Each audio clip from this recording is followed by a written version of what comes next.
My daughter looked me straight in the eyes while the seamstress adjusted the pearls on her wedding gown. There were other women in the room, her future mother-in-law, two friends, the stylist, all silent. And then Solana said, with that cold voice I no longer recognized, "Dad, your life is not a source of pride. Don't come to my wedding. You'll ruin the photos." I didn't yell. I didn't cry. I just nodded, as if I agreed, and I left in silence. But that silence was my declaration of justice. Then I canceled every payment, one by one, and I made sure it was the most humiliating day of her life. If this story touches your heart, subscribe. Every day I share a story that could be yours, mine, anyone's. Tell me in the comments where you are listening from. Nobody is alone here. My name is Ethan Beardsley. I am 74 years old, and this morning I woke up in my empty house in Charleston, South Carolina, with a silence that no longer frightens me, because I have been living with it for 5 years. The house smells of dampness and old coffee. The walls are full of photos that no longer return my smile. Isadora and I on our wedding day, my daughters as little girls in white dresses, birthdays that seem like another lifetime. 5 years ago, I lost my wife in a mugging that never should have happened. A gunshot, an ordinary street, and everything was over. But a week ago, I lost something worse. I lost the certainty that I had been a good father. I lost the hope that my sacrifices had meant something. And believe me, that hurts more than watching the woman you loved die. Because a death rips your heart out all at once. But the disdain of a child that tears it out slowly, day after day, until there is nothing left. After Isadora's funeral, Solana changed. My eldest daughter, the one who was born between screams and promises 29 years ago, stopped visiting me. At first I thought it was grief, that she needed space. I called her every 3 days. "Hello, my girl, how are you?" She would answer quickly, always in a rush. "Fine, Dad, I'm busy. I'll talk to you later." And she would hang up. I would be left holding the phone, staring at the blank screen, wondering what I had done wrong. On Sundays, I cooked for 2, hoping she would show up. I set the table. I prepared her chair, but in the end, I ate alone, staring at that empty plate across from me. Sandra, my younger daughter, came every weekend. She hugged me without saying anything. But Solana vanished, as if I were a ghost, as if I had been buried with Isadora too. And the worst part is that I allowed it, because I thought if I waited long enough, if I gave her time, she would go back to being the girl who hugged me at the door when I came home from work. But she didn't come back. She never came back.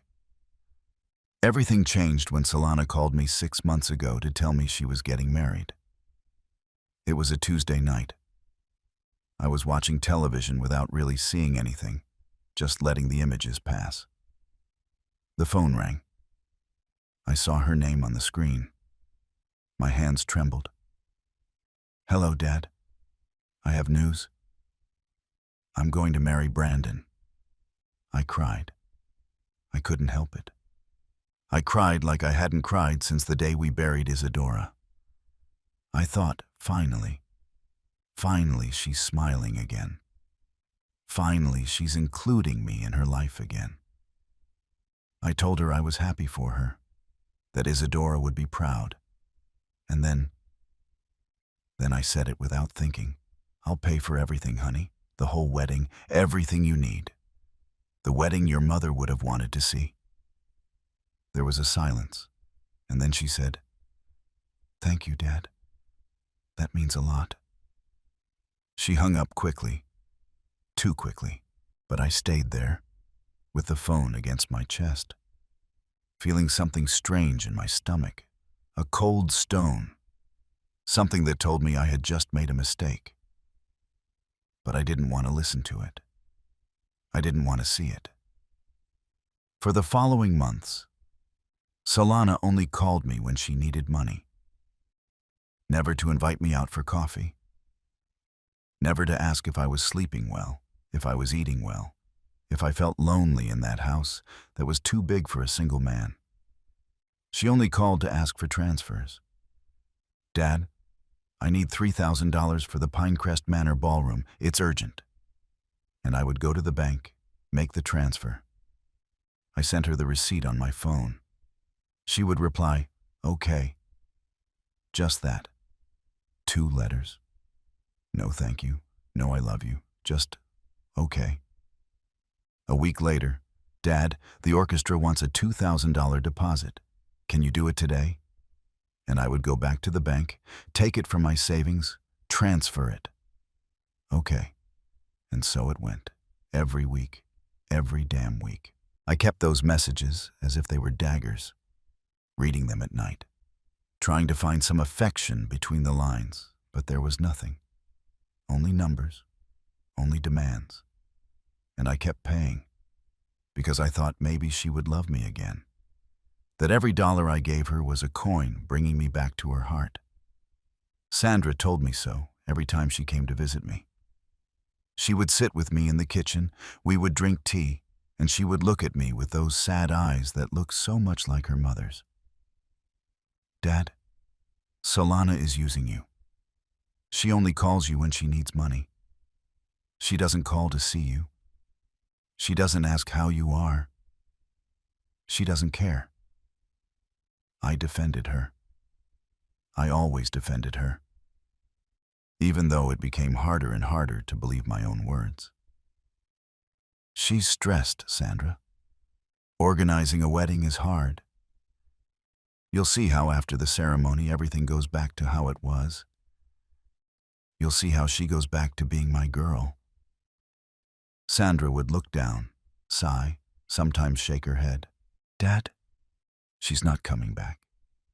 She changed after Mom died. She blames you. She doesn't say it, but she blames you. I pretended not to hear her. I would get up, wash the cups, change the subject. Because if I accepted that Sandra was right, I would have to accept that I had lost my daughter. And I wasn't ready for that. Not yet. I met Brandon's parents one afternoon in April at an elegant restaurant in Miami, one of those places where the menu doesn't have prices and the waiters look you up and down before letting you pass. George Harrison and Isabel Harrison Ortiz. He arrived in an Italian suit, gold cufflinks, a watch that cost more than my house.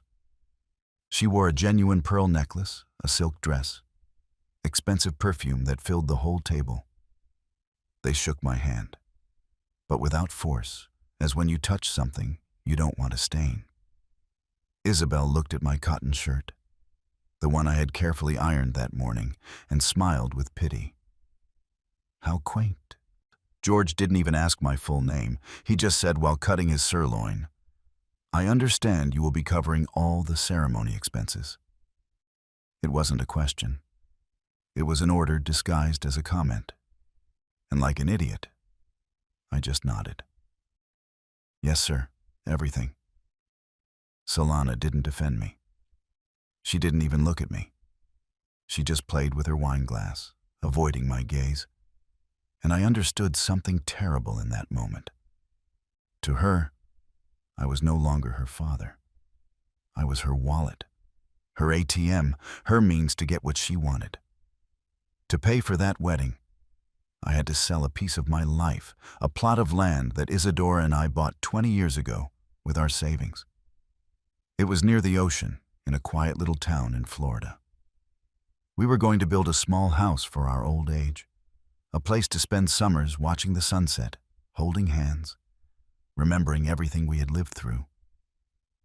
Isadora would draw blueprints on napkins. I marked on the map where we wanted the trees, the garden, the terrace. But Isadora died, and the land remained empty. When the notary handed me the sales papers, my hands trembled. I signed where he indicated. I received the check, And when I left that office, I cried in my car for an hour. I felt like I was selling the last piece of Isadora I had left. But I did it. I took all my savings out of the bank. I even took out a small loan, even though I was no longer the age or had the job to pay off loans. Everything. Everything so that Solana could have the perfect wedding. The wedding I could never give Isadora when we married in that humble church with a borrowed dress and a bouquet of flowers from my mother-in-law's garden. In a meeting with the wedding planner, Isabel Harrison said something that broke my heart. We were reviewing photos for the album. The photographer explained how the shots would be: the bride's entrance, the ceremony, the first dance, the family photos. Isabel interrupted her, pointed discreetly at me with her chin, and said with that fake smile I already knew by heart, "Excuse me, I think Mr. Beardsley would prefer not to be in the main photos. You know, to make everything look more uniform, more elegant." Silence. The organizer coughed uncomfortably. I felt my face burn. I waited. I waited for Solana to say something, to defend me, to say, "No, Mom, Isabel, my father will be in every photo I want." But she didn't say anything. She just nodded, looked down, and nodded, as if she agreed. I smiled. I don't know why, but I smiled. "Whatever you prefer, no problem." My voice sounded calm, but inside something broke, something that never put itself back together. One morning, Sandra found me crying in the kitchen. It was 2 o'clock in the morning. I was sitting in front of a cup of coffee that was already cold, looking at a photo of Solana when she was 5 years old. In the photo, she is sitting on my shoulders, laughing, with her little arms around my head. I am looking up at her with a huge smile. We were happy. So happy. Sandra came in barefoot, in her nurse's scrubs, her hair down. She sat down next to me without saying anything. She just put her hand over mine. And then I couldn't hold it in anymore. It all came out. "Your sister doesn't look at me like she used to, Sandra. She doesn't look at me with love anymore. She looks at me like I'm a bother, like she's ashamed of me, like she wants me to disappear." My voice cracked. Sandra hugged me, and she cried with me. She didn't tell me I was wrong. She didn't tell me everything would be okay. She just cried. Because she knew it too. She also saw what I didn't want to accept. That Solana was no longer my daughter. She was a stranger with my last name. I decided to have one last dinner, one last chance to get my family back. I invited my 2 daughters 3 days in advance. I cleaned the whole house. I washed the curtains. I swept the yard. I went to the market and bought the freshest ingredients I could find. I cooked what Solana loved as a child: lamb stew with potatoes, rosemary, and carrots, her grandmother's recipe. I set the table with the embroidered tablecloth that Isadora used at Christmas. I lit candles. I put on soft music. Sandra arrived right at 7 o'clock with flowers and a smile.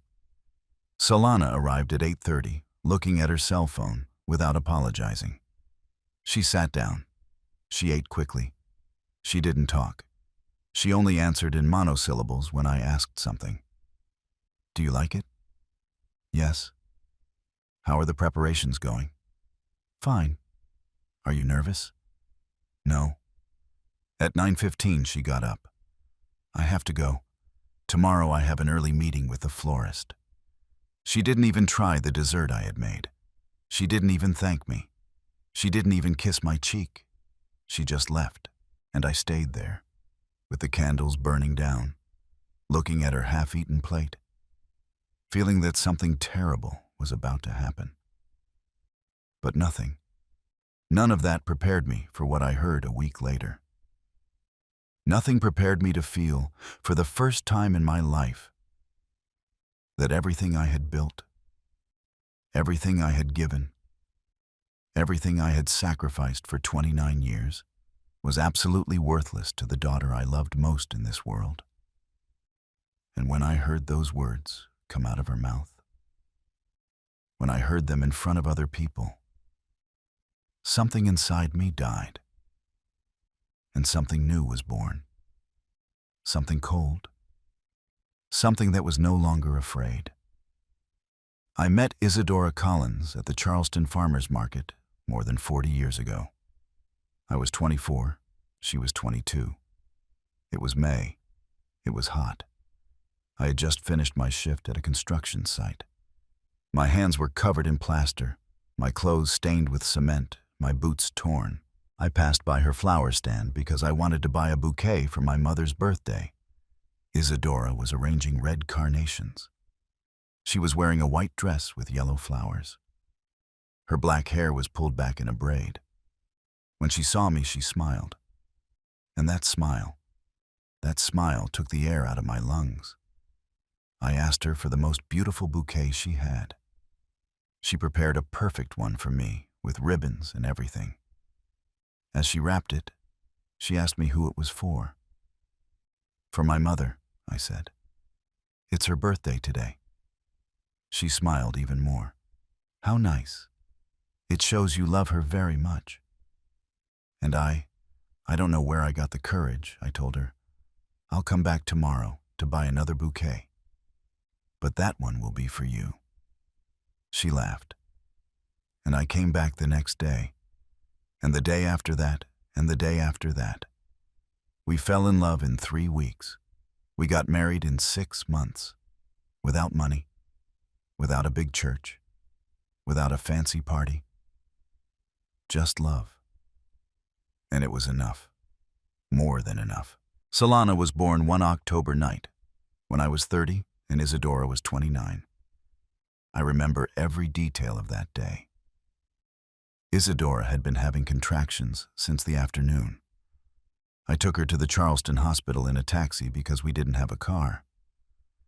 We arrived at 8 o'clock at night. They told me to wait outside. I waited 4 hours. 4 hours walking back and forth in the hallway, smoking cigarettes I didn't enjoy, praying prayers I had almost forgotten. Until a nurse came running out. Mr. Beardsley, come quickly. The birth had been terrible. Isadora lost a lot of blood. The baby was in a complicated position. The doctors told me she might not survive. They told me to prepare for the worst. I prayed like I had never prayed in my life. I promised God that if He saved Isadora, I would do anything. Anything. And then I heard the crying. A loud, furious cry, full of life. It's a girl, they told me. When I saw Isadora with Solana in her arms, pale but alive, I fell to my knees by the bed and wept. I promised to take care of that girl as if she were made of glass. I promised she would never lack anything. And I kept that promise. Maybe I kept it too well. Maybe I gave her so much that she forgot the value of things, the value of people, the value of me. Solana was affectionate, cheerful, full of light. As a child, she waited at the front door every afternoon when I came home from work. She would peek through the window, watching. And when she saw me turn the corner, she would run out barefoot, yelling, "Daddy, Daddy!" She would jump into my arms. I would lift her up even if my back hurt after 10 hours of carrying bricks. I would put her on my shoulders. She would grab my head with her dirty little hands and shout, "You're the strongest man in the world, Daddy, the strongest." And I would cry with pride as we walked like that to the house. I bought her ice cream even if I didn't have money for the bus. We shared the same cone. She gave me the best licks. I read her stories before bed even when I was exhausted, my eyes closing on their own. She would hug my neck and say, "I love you to the moon, Daddy." And I would answer, "And I love you to the sun." We were a team. We were inseparable. We were everything to each other, until we stopped being so. 7 years later, Sandra was born. It was a surprise. Isadora was already 37 years old. The doctors said it was a high-risk pregnancy, that things could get complicated at that age. Isadora had to be on bed rest for the last 3 months. I worked double shifts to make up for her absence at the flower shop we had opened together. Solana, who was already 7, helped me take care of her mother. She brought her water. She fluffed her pillows. She seemed excited about the idea of having a little sister. But when Sandra was born, when Solana saw that Isadora no longer dedicated all her attention to her, that now kisses, hugs, and time had to be shared, something changed in Solana. Something small, almost invisible, but it was there. Sandra was a quiet baby, silent, with those big, dark eyes that observed everything. She didn't cry much, she didn't demand attention. She was just there, as if she understood that her place in the family was quieter, more discreet. And I loved her just as much as Solana. But Solana didn't understand that love doesn't divide. It multiplies. And she never forgave it. Solana was jealous from the first day. She didn't want Sandra to touch her toys. She hid her dolls when Sandra crawled near. One day when Sandra was 2 years old, Isadora found her crying in the yard with a scraped knee. Solana had taken her new tricycle and pushed her. Isadora scolded Solana. She sent her to her room without dessert. Solana screamed furiously, with her fists clenched. Why does she get the same as me if I'm the oldest? Why do they buy her things? I got here first. Isadora tried to explain that a mother's love isn't divided, that there is enough for everyone. I tried to hug her, calm her down. But Solana locked herself in her room and didn't come out until the next day. That pattern repeated for years.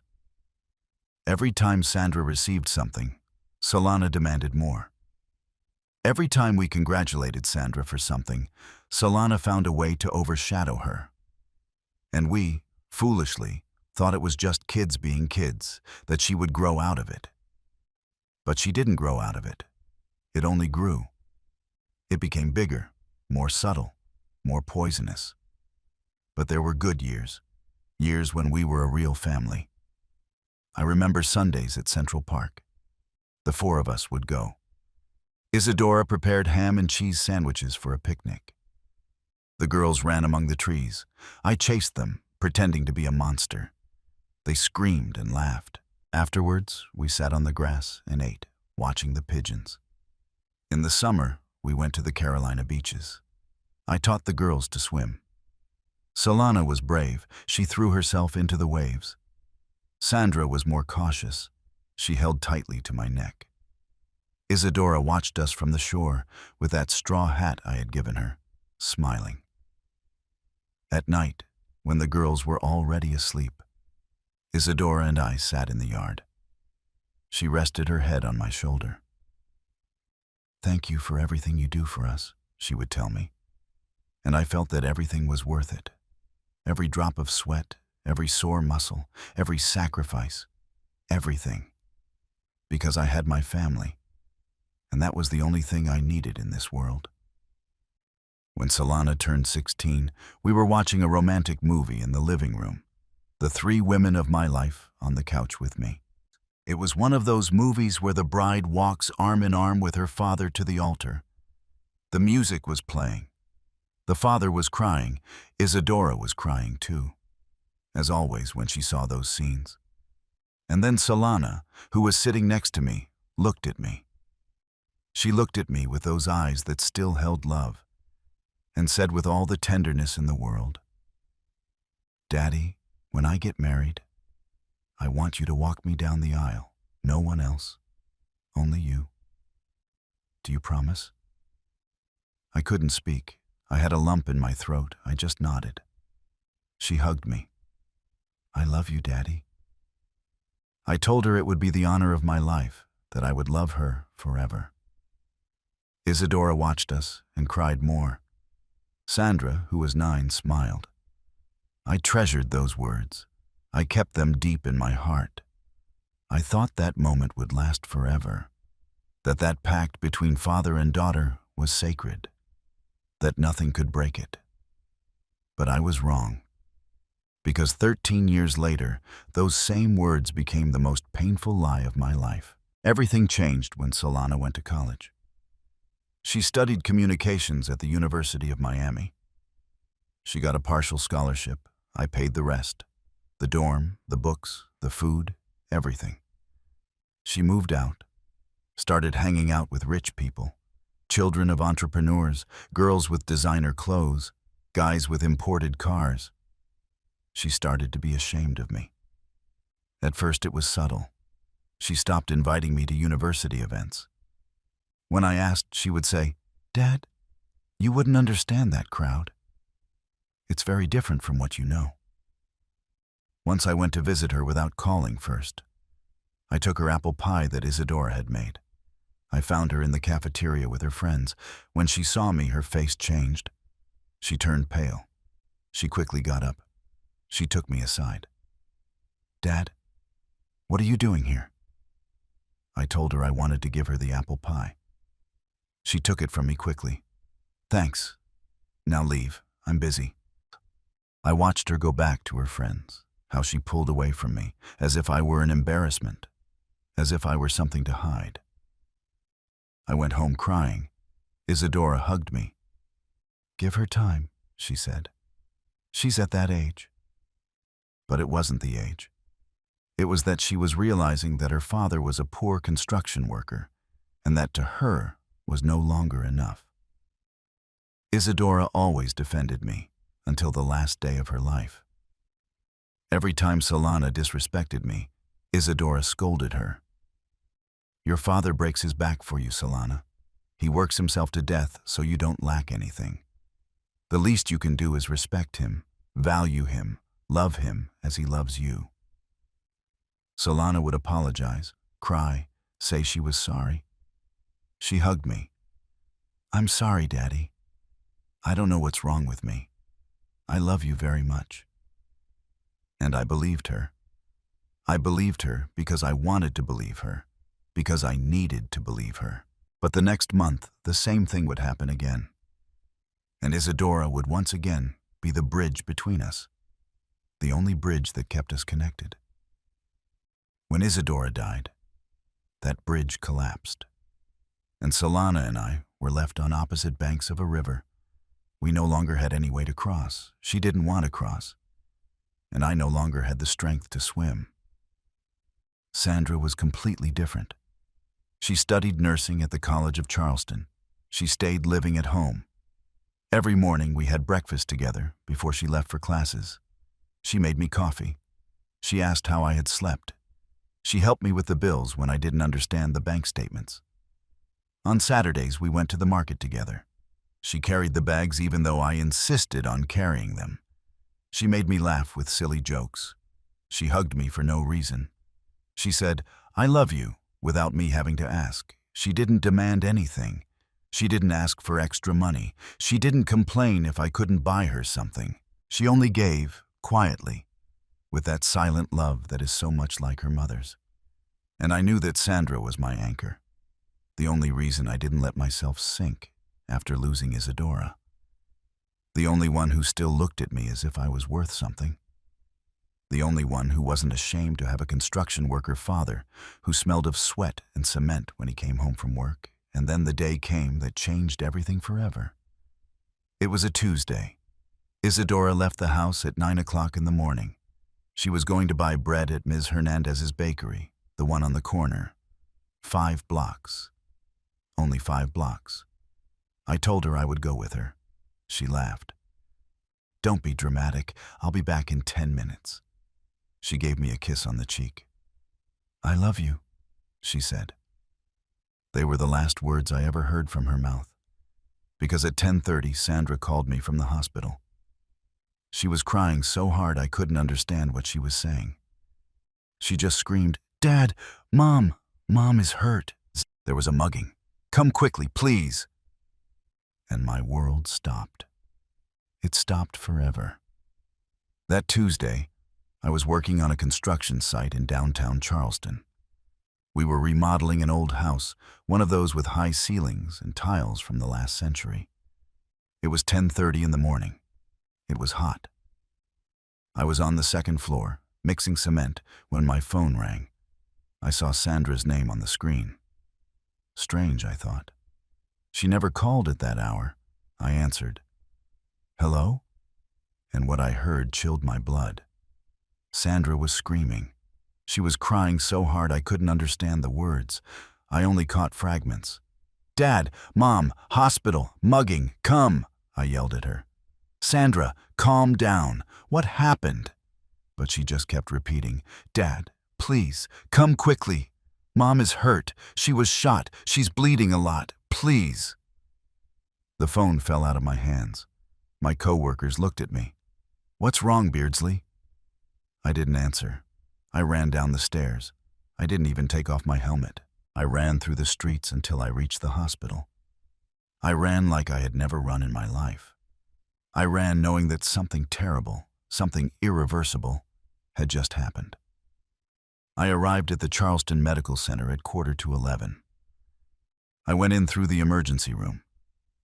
The hallways were white, bright, too clean. It smelled of disinfectant and fear. There were people waiting in blue plastic chairs, nurses walking quickly with clipboards. I didn't know where to go. I asked at reception. Isadora Collins, my wife, she was brought in injured. The woman behind the counter typed on her computer. Her face didn't change. She's in surgery, 3rd floor, operating room, waiting area. I took the stairs because I couldn't wait for the elevator. I arrived breathless. And there was Sandra, sitting in a metal chair, her face full of tears, her clothes stained with blood, her mother's blood. I ran to her. I hugged her. What happened? What happened? She was trembling. Dad, she was mugged. 2 men on a motorcycle. Mom tried to defend her purse. They shot her. I couldn't take any more. I broke down. Sandra held me up. I, who had always been her protector, now needed her to hold me so I wouldn't fall. Hortense, Isadora's cousin, arrived half an hour later. Her arm was bandaged, her face pale, her eyes red from crying.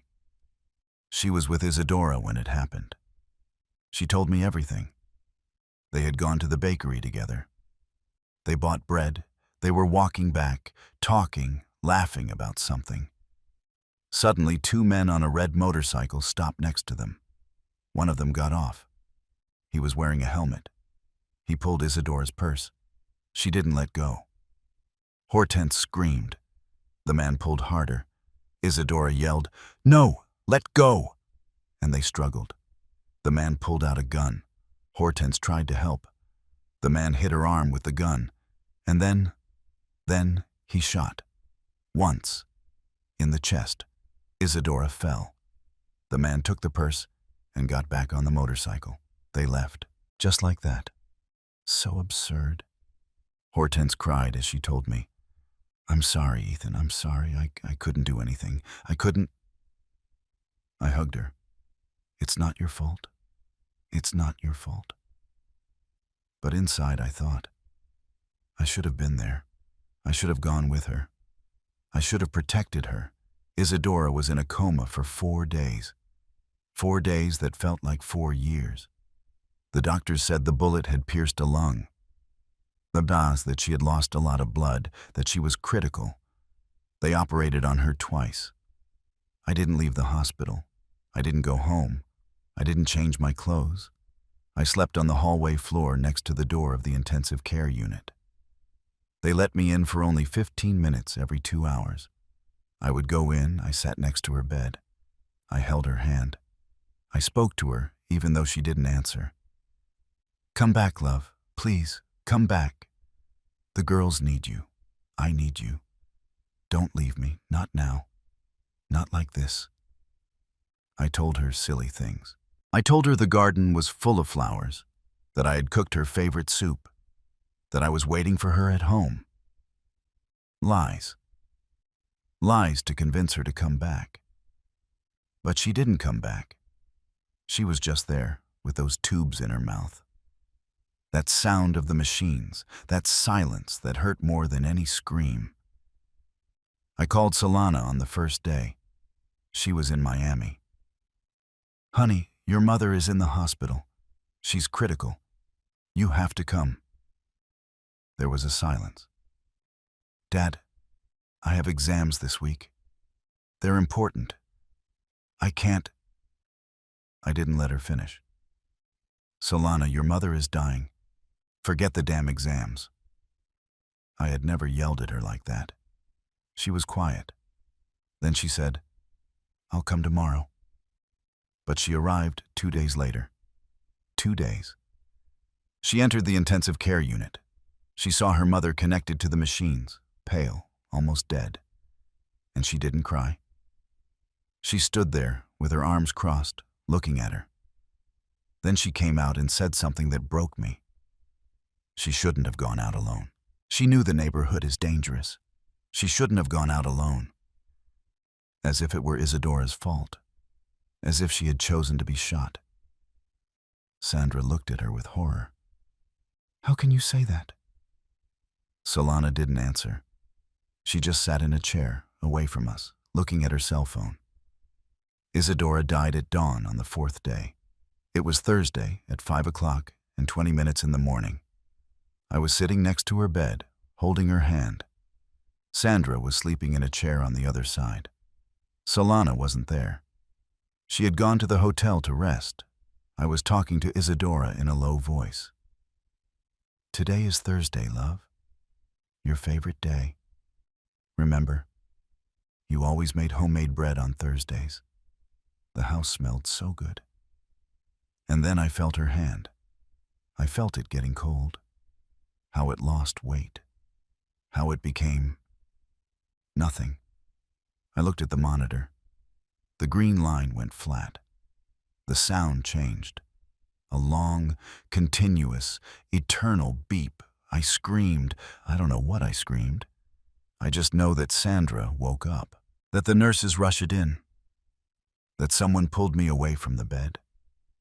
That they tried to revive her. But it didn't work. Isadora was gone.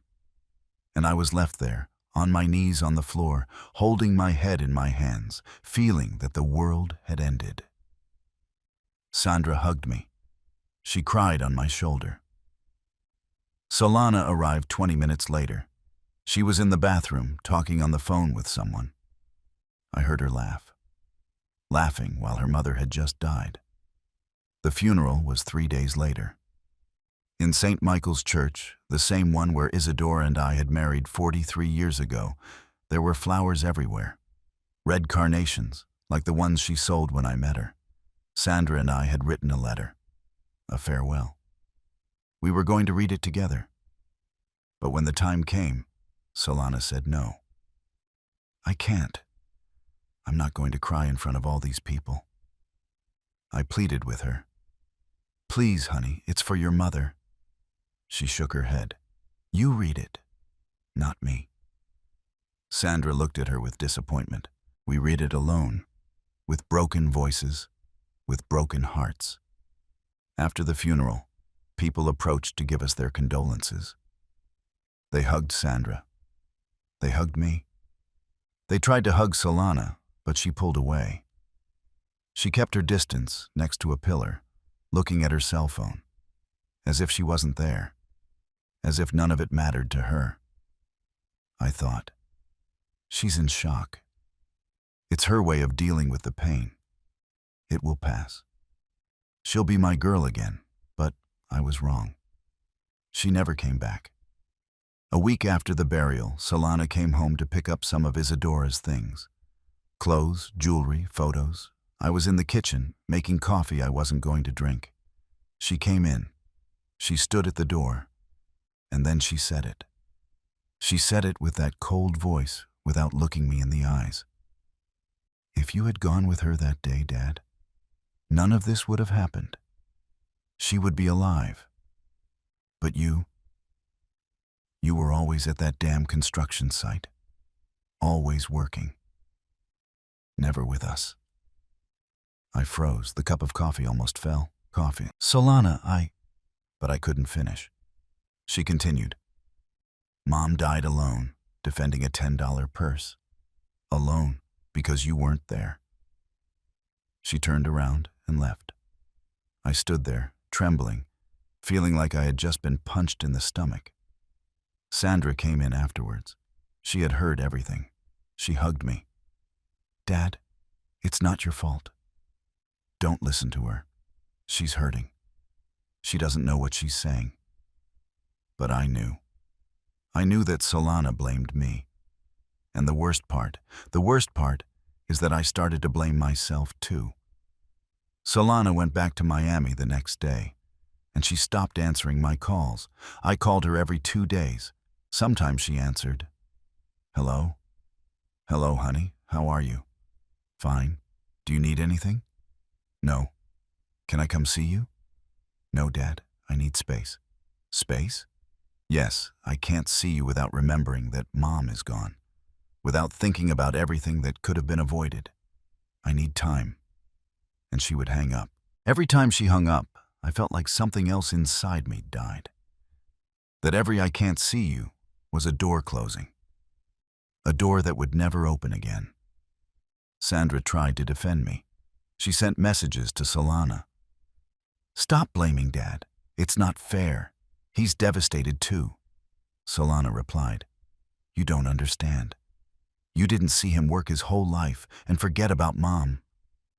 But it was a lie. I never forgot about Isadora. I worked for her, for them, so they wouldn't lack anything. And now, they blamed me for it. I started to believe that Solana was right.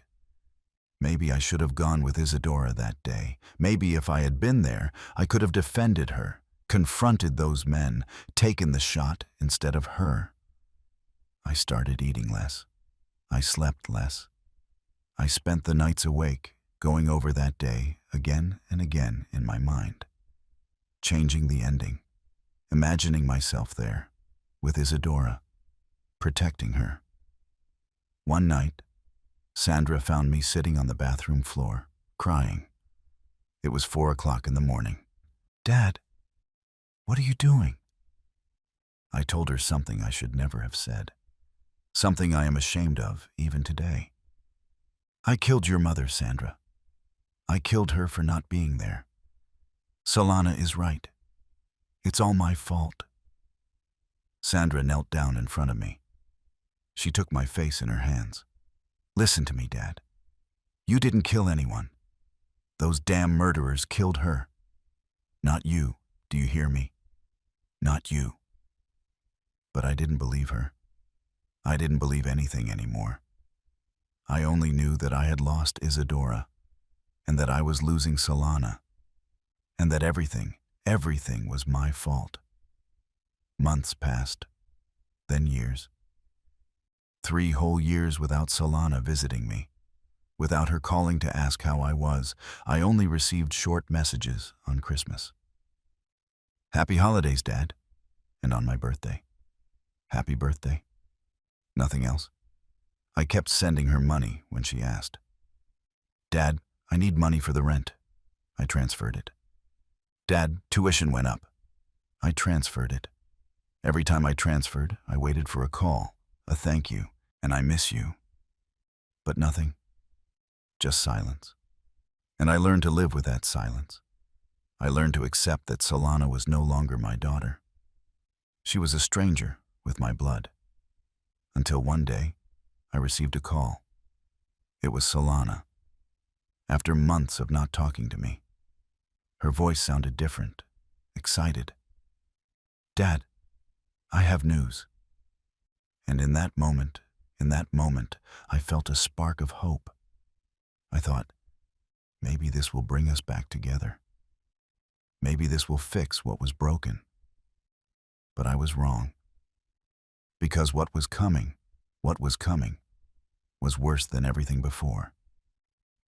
When Solana told me she was marrying Brandon, I cried. I cried like I hadn't cried since Isadora's funeral. I was in my living room, alone, with the phone in my hand. and the tears fell uncontrollably. I thought, this is it. This is what will unite us again. A wedding, a family, a new opportunity. I told her I was happy for her, that Brandon seemed like a good man, that Isadora would be proud. And then, without thinking, without calculating the consequences, I told her, I'll pay for everything, honey. The whole wedding. Don't worry about anything. It's my gift. There was a silence. And then, seriously, Dad? Seriously? Everything, whatever you need. I heard her voice change, becoming warmer, sweeter. Thank you, Dad. This means a lot. We hung up, and I was left there with a smile on my face, feeling that finally, after 3 years, I had gotten my daughter back. But I hadn't gotten her back. I had only bought her temporary attention, and the price would be my dignity.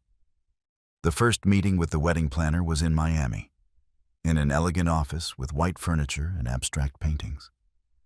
I arrived in my best shirt, the one I wear for church. Solana was there with Brandon and his parents, George and Isabel Harrison. The planner was a young, thin woman with designer glasses. We sat around a large table. She showed catalogs, flowers, centerpieces, colors. I tried to offer an opinion. Maybe white flowers would be nice. Isadora liked. Isabel interrupted me. She smiled with that fake smile I already knew. Mr. Beardsley, we appreciate your enthusiasm, but this requires a certain taste. Leave this to us. You just pay. She laughed. George laughed. Brandon laughed. The organizers smiled uncomfortably. Solana looked away, and I just nodded. Whatever you say. I left that meeting feeling small, invisible, like an ATM with legs. But I told myself, it's normal. They're wedding jitters.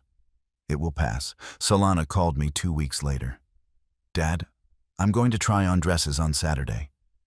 Brandon's mom, 2 friends, and Sandra are coming. I waited. I waited for her to invite me, but she didn't. So I asked, can I go?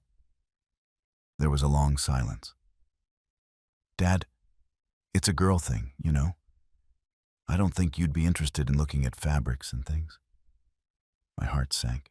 But I would like to see you in your dress. Like when you were little and you tried on your mother's dresses in front of the mirror. Another silence. And then I heard Sandra's voice in the background. Let him come, Solana. He's your father. Solana sighed. Fine, but don't talk much, and don't ask silly questions. I accepted, because I thought it was better to be there silent than not to be there at all. But I should have known. I should have known that going to that place would be the biggest mistake of my life. The stylist's salon was downtown Miami. It was a luxurious place. Mannequins in expensive dresses, huge mirrors, bright lights. I arrived early. I sat in a chair in the back, far away so as not to bother anyone. Isabel arrived with her 2 friends. Solana arrived later with Sandra. She didn't even greet me. She just went straight in to try on dresses. I waited. Half an hour, 40 minutes. And then she came out. She came out in a white dress, full of lace, with a long train. She was beautiful. Everyone applauded. Isabel, the friends, the stylist, Sandra. I applauded too. I got up. I wanted to go over. Honey, you look... But she looked at me. She looked at me with an expression I will never forget. Disdain, disgust, as if I were something dirty that was spoiling her perfect moment. And then she said it. She said it in front of all those women with that cold, calculated voice. Dad, your life is not a source of pride. Don't come to my wedding. You'll ruin the photos." The silence was absolute, as if someone had pressed a pause button on the world. No one moved. No one breathed. They just looked at me. And I stood there, still standing, my hands still extended, feeling that something inside me had just died. No one said anything. No one defended me. Isabel looked away, pretending to check her cell phone. Solana's friends looked at each other uncomfortably, but they didn't open their mouths. The stylist coughed and said something about adjusting the hem of the dress. Solana looked at herself in the mirror again, as if I no longer existed, and as if she hadn't just destroyed me with 4 sentences. As if it were normal to talk to your father like that.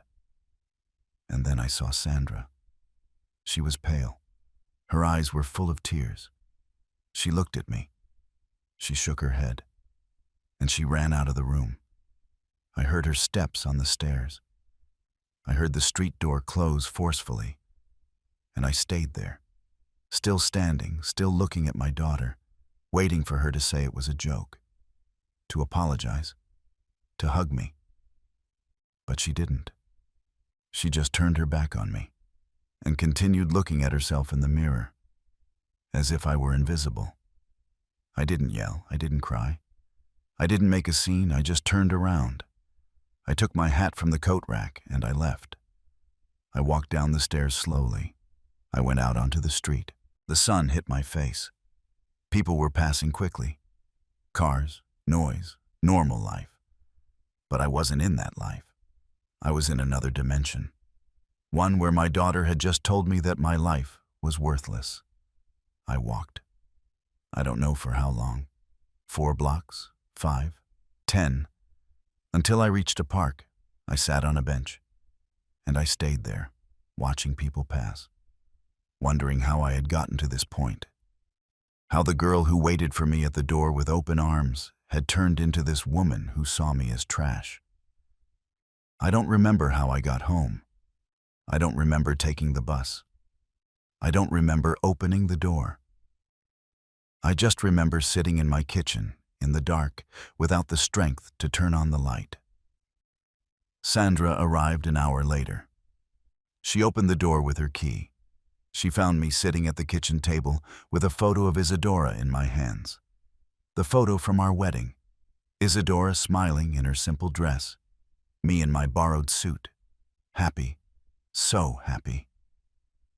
Sandra sat across from me. She didn't say anything for a while. She just looked at me. I couldn't look at her. I was ashamed.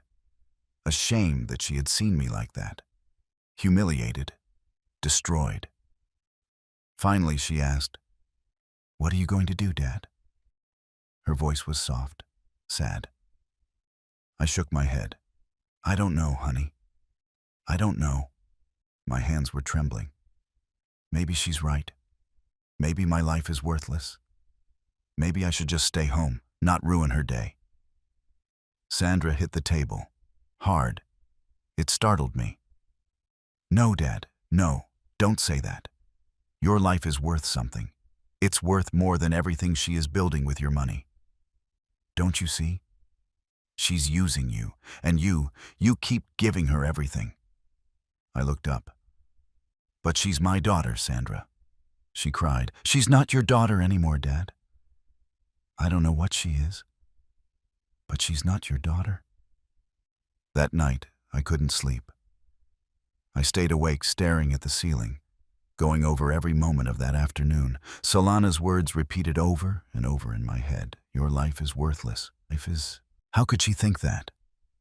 How could the human being to whom I gave everything say that? To whom I gave my youth, my health, my savings, my dreams. Everything. At 3 o'clock in the morning, I picked up my phone. I looked for a number I hadn't dialed in years. Theodore Blackwood. Theo. My childhood friend. He was a lawyer now, a criminal defense attorney. They called him the Silent One because he never lost his composure in court. Theo answered sleepily. "Ethan? What's wrong? Are you okay? I told him everything. Everything. From Isadora's death to Solana's words. Theo listened in silence. When I finished, there was a long pause. And then he said something that changed everything. I'll see you tomorrow at the corner bistro at 10 o'clock. Bring all the wedding contracts, all of them. And Ethan, breathe. This still has a solution.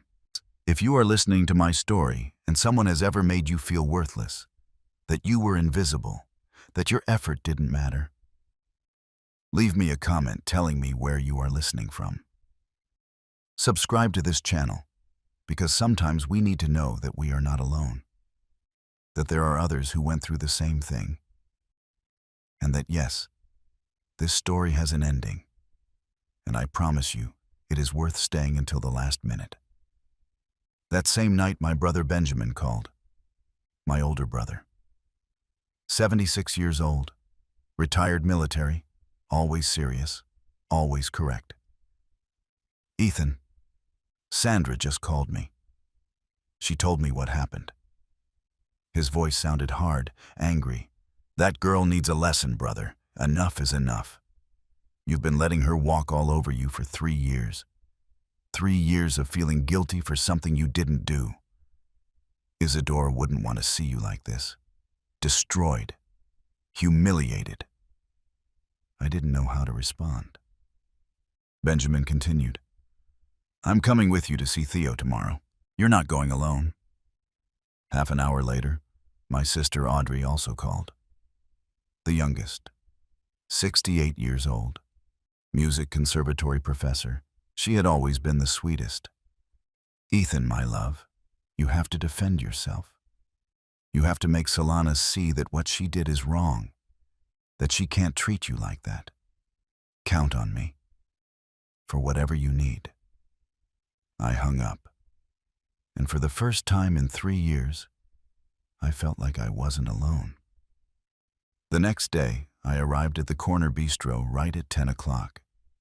It was an old cafe with wooden tables and the smell of fresh coffee. Theo was already there, in his gray suit, his hair slicked back, his reading glasses hanging from his neck. He saw me come in. He waved me over. I sat down. I pulled all the papers out of my bag. Contracts for the estate, the ballroom, the orchestra, the caterer, the photographer, the flowers, the cars, the honeymoon. Everything. Theo reviewed them one by one, in silence, concentrated, and after 20 minutes, he looked up, and he smiled, a strange, almost dangerous smile. Ethan, everything is in your name. Everything. I didn't understand. Theo leaned forward. His eyes sparkled. Meaning you can cancel it. All of it. Today, tomorrow, an hour before the wedding. Legally, no one can stop you. You are the contractor. You are the one paying. You are in control. And in that moment, something inside me woke up. Something that had been asleep for 3 years. Something called dignity. 2 weeks after the dress incident, I went to Solana's apartment in Miami. I was carrying a container of lamb stew, the kind she liked as a child. I rang the doorbell. I waited. I heard footsteps. The door opened just a crack. Solana peeked her head out. Dad, what are you doing here? I showed her the container. I brought you some food, honey. I thought that... She interrupted me. I'm busy. I have company. I tried to hand her the container. She didn't take it. Just leave it there. I put it on the floor. Can I come in for a moment? No, Dad, not now. And she closed the door. I stayed there, looking at that closed door, the container on the floor. I walked down the stairs slowly. When I reached the street, I realized I was crying. A stranger asked me if I was okay. I said yes, but I wasn't okay. I hadn't been in years. Every transfer was a silent torture. Solana would send a message. Dad, I need $2,500 for the menu. I went to the bank. I made the transfer. I sent her the receipt. She would reply, "Okay." Just that. 2 letters. No period. Nothing. I waited for more. I waited for a "thank you, Dad," and "I love you." Something, but nothing. I saved those messages in a special folder on my phone. I read them at night. I counted how many OKs I had received. 37. 37 transfers. 37 OKs. Not a single time a thank you. Sandra told me, "Dad, stop reading those messages. They only hurt you." But I couldn't. I read them like one reads stab wounds. I needed to feel the pain to confirm it was real. Solana decided everything without consulting me. The menu, fish for the Harrisons, meat for the rest. The music, a classical orchestra because Isabel liked it. The invitations, minimalist design in gold. I tried to offer an opinion. What if we also put some American standards in the music? Your mother loved big band. Solana sighed. "Dad, you don't understand this. This is elegant, modern. It's not what you know." She spoke to me as if I were an ignorant child, as if my tastes were embarrassing. "It's fine, honey, whatever you say." And I kept quiet. I always kept quiet, because I was afraid that if I insisted, she would exclude me completely. I didn't know she already had. I saw the guest list by accident. I was at Solana's house, waiting for her. There were papers on the table. One said, "Table assignments, Harrison wedding." I opened it. I looked for my name. Table 1, George and Isabel. Table 2, Brandon's grandparents. Table 3, Brandon's aunts and uncles. I kept looking. Table 12, there it was. Ethan Beardsley. At the very end, far from the altar. Next to cousins of Isadora I didn't even know well. Cousins I hadn't seen in years. My name written in small print, as if I were a filler guest. Sandra was at table 5, with Brandon's siblings. I was in the back, invisible. I put the paper back where it was. When Solana arrived, I didn't say anything to her. I just smiled. "Hello, honey." But inside, something else broke. There was a rehearsal dinner at an Italian restaurant. The Harrisons, Solana, Brandon, Sandra, and me. George ordered expensive wine. Everyone talked about investments, about trips, about people I didn't know. I ate in silence. George looked at me. "Mr. Beardsley, what did you do for a living?" I swallowed. "I was a construction worker." "Construction. I'm retired now." George nodded with a condescending smile. "Ah, manual labor. How noble. Someone has to do it, right?" Isabel immediately changed the subject. "Brandon, tell them about the new project in New York."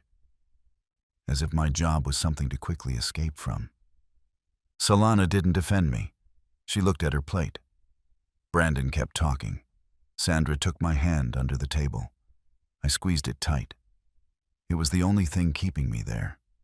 Brandon never really spoke to me. In all the meetings, he looked at his cell phone. When I tried to converse, he answered in monosyllables. "How's work, Brandon?" "Fine." "Nervous about the wedding?" "No." "Your parents are from?" "Yes." He never asked me anything. He never showed interest in getting to know me. It was as if I were a piece of furniture. Something that was there but didn't matter. Once I tried to talk to him about architecture, his profession. I asked him about a building they were constructing near my house. He looked at me annoyed. "I don't work on residential buildings. I do commercial projects." And he went back to his cell phone. End of conversation. Solana saw it. She didn't say anything. She just kept eating. Sandra tried to talk to Solana. She went to visit her one Saturday. She came back crying. She told me everything. I begged her, Dad. I said, treat Dad better. He's paying for everything. The least you can do is respect him. And she exploded. Sandra was trembling. She yelled, he should pay for it. It's the least he can do after what happened with Mom. It's his fault she's not here. Screw him if he doesn't like how I treat him. Sandra hugged me. Dad, she's sick. I don't know what's wrong with her. But it's not normal. She's not my sister. I consoled her. But inside I thought, maybe she's right. Maybe I deserve this. Maybe it's all my fault. One night, Solana called me. I was eating dinner alone. Cold mac and cheese, stale bread. I answered hopefully. Hello? Her voice sounded annoyed. Dad, Sandra told me you're sad about how I treat you. I waited. I waited for an apology, but it didn't come. I want you to understand something. If you had gone with Mom that day, she would be here. She would be watching my wedding. She would be happy. But she's not, because of you. So yes, it's hard for me to treat you well. It's hard for me to see you and not think that Mom died alone because of your selfishness. I couldn't respond. My throat closed up. I just hung up, and I cried over my plate of cold mac and cheese. I cried like a child.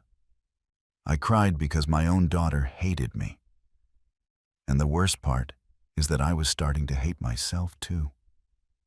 That night, I wrote a letter. I took out paper and a pencil. I wrote everything. Solana, my dear girl, I don't know when you stopped loving me. I don't know what I did to deserve your scorn. I worked my whole life for you. Your mother knew it. She defended me. Now that she's gone, no one defends me, not even you. I love you.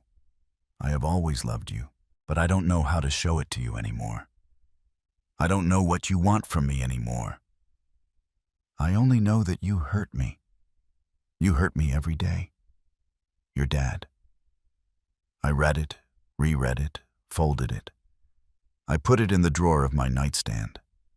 I thought about sending it to her, but I didn't, because I was afraid she would read it and laugh. I was afraid to give her more ammunition to hurt me. There were 3 days left until the wedding. Solana called. Dad, I need you to transfer the honeymoon money, $5,000 today. I went to the bank. I made the transfer. I sent her the receipt. I waited. Okay. I took a deep breath. I dialed her number. She answered. What's wrong? Nothing, honey. I wanted to ask you if you're happy. Silence. Yes, Dad. I'm happy. Nervous? A little. Solana, I have to hang up. I'm with the makeup artist. And she hung up. I was left holding the phone, staring at the blank screen, thinking, this is it. This is what's left of my relationship with my daughter. Transfers and quick hang-ups. That night, at 11 o'clock, my phone rang. It was Theo. Ethan, I have all the contracts reviewed. I need to see you tomorrow. It's urgent. I went the next day, and he told me 3 words that changed everything. Everything is in your name. And then I understood. I understood that I had the power, that I could decide, that after years of being invisible, trampled, humiliated, I had the key. And I just needed the courage to turn it.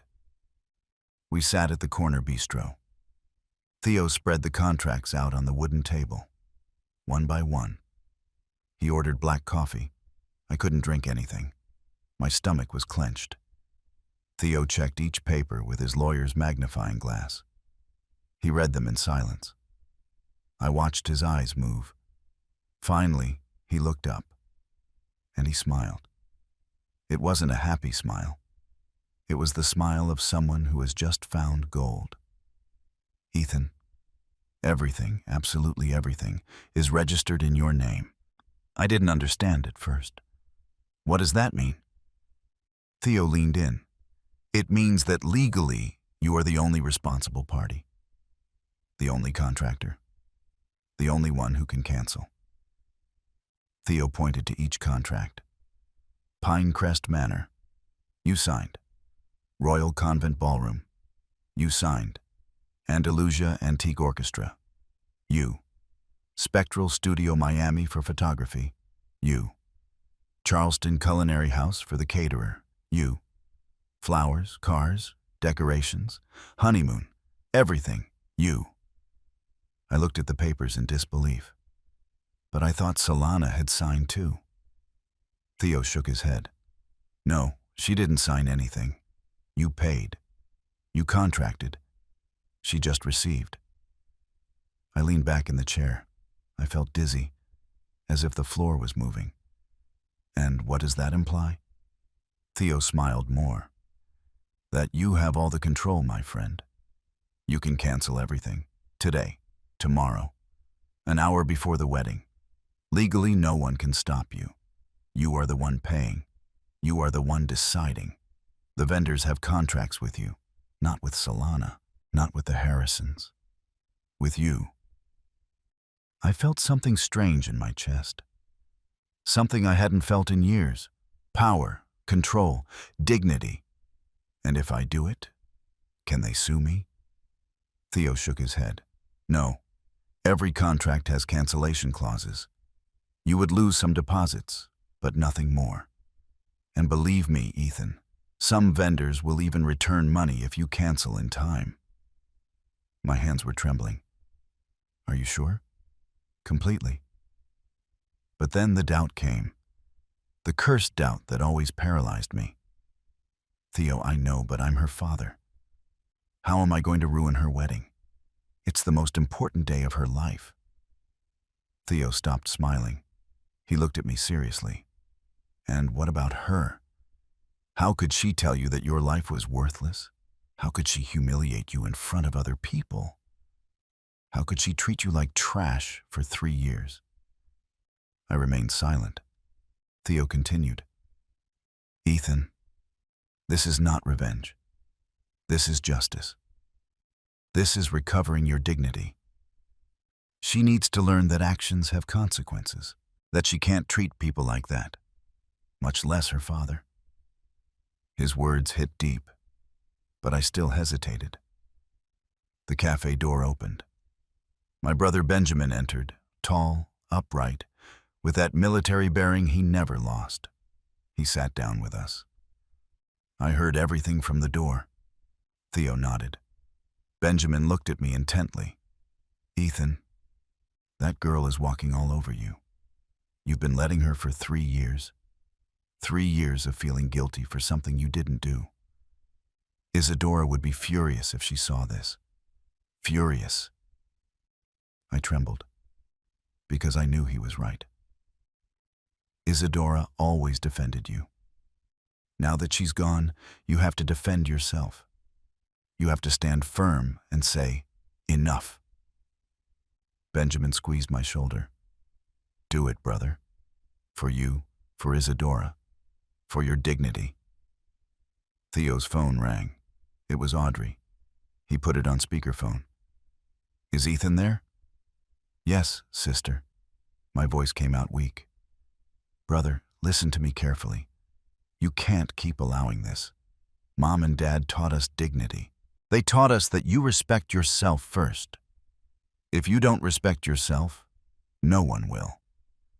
Use that dignity you have inside. Use it. Her voice cracked. Isadora loved you. She respected you. Because you were a good, strong man. But that man got lost. Get him back, Ethan. Please. I cried. Right there in front of Theo and Benjamin. I cried because my sister was right. I had lost myself. Theo handed me a tissue. He waited for me to calm down. Then he asked directly, "What do you want to do, Ethan?" Silence. Long, heavy, I looked out the cafe window. I saw an old man walking alone, hunched over with a grocery bag. I saw myself, walking alone, hunched over by the weight of humiliation. Is that how I wanted to end up? Is that how I wanted to be remembered? The father who let himself be walked on. The one who paid for his own disdain. No, not anymore. Something inside me woke up. Something asleep. Something called self-respect. I looked at Theo. My voice trembled. I want to recover myself. I took a deep breath. I want to cancel everything, every contract, immediately. Theo nodded slowly. Benjamin squeezed my shoulder harder. On the phone, Audrey said, "Well done, brother. Well done." Theo took out a notepad. "Then let's start, now." There was no turning back. I had just crossed a line I had been wanting to cross for 3 years but hadn't dared. Now I had done it, and I felt fear. But I also felt relief. Like letting go of something heavy that you've carried for too long. Like finally breathing after being underwater. Theo designed the plan. We will contact every vendor personally. No emails, no messages, only direct calls, immediate cancellation. And this is important. No one can notify Solana. She has to find out when there's no longer a solution, when she can't do anything. Benjamin added, "I'll go with you on every call so your legs don't shake. Audrey and Sandra will be available for whatever you need, day and night." Theo took out the vendor list. "We start tomorrow, Monday, 1 week before the wedding. The perfect time. Not so early that they can replace. Not so late that it's cruel." I nodded. "Perfect." Theo prepared cancellation letters, one for each vendor. He read them to me. I signed, one by one. My hand trembled. The first signature was the hardest. The Pinecrest Manor Estate. The place where Solana dreamed of getting married. I signed. The second, the caterer. I signed. The third, the orchestra. I signed. And so on with all of them. Each signature was an act of liberation. Each signature was me saying, "No more. You don't walk on me anymore. You don't use me anymore. You don't humiliate me anymore." When I finished, I had tears in my eyes. But they weren't tears of sadness. They were tears of something else. Something like peace. We left the cafe. It was noon. The sun was shining. Benjamin hugged me. "I'm proud of you, brother." Theo put the papers in his briefcase. "Tomorrow everything starts. Are you ready?" I nodded. "I'm ready." And then the countdown began. There was 1 week left until the wedding. Monday, Tuesday, Wednesday, Thursday, Friday, Saturday, Sunday. 7 days. And no one knew what was coming. No one knew that the invisible father, the ATM, the worthless man, was about to recover his dignity. And the price would be the most humiliating day of my daughter's life. But I didn't care anymore. Because for the first time in 3 years, I mattered. Monday started everything. Theo and I were in his office. We called the Pinecrest Manor. A woman answered. "Good morning, this is Ethan Beardsley. I am the contractor for the Sunday wedding." "Yes, Mr. Beardsley, how can I help you?" I took a deep breath. "I want to cancel the reservation immediately." Silence. "Are you sure?" "It's in a week. Completely sure." "Understood. We will proceed with the cancellation." "You will lose 50% of the deposit." "It doesn't matter." I hung up. My hands were sweating. Theo wrote in his notepad. "Manor canceled." On Tuesday, we called the caterer. The answer was the same. Canceled. On Wednesday, the orchestra. "Is there a problem, sir?" "No, just cancel." On Thursday, the photographer. On Friday, the flowers, the cars, everything, one after the other, like falling dominoes, in silence. No drama, no shouting, just cold cancellations. Professional, definitive. No one told Solana. No one could. Because the contracts were mine, only mine. During those days, Solana sent me messages, photos of the final details. Dad, look at the personalized napkins. They look beautiful. Photo.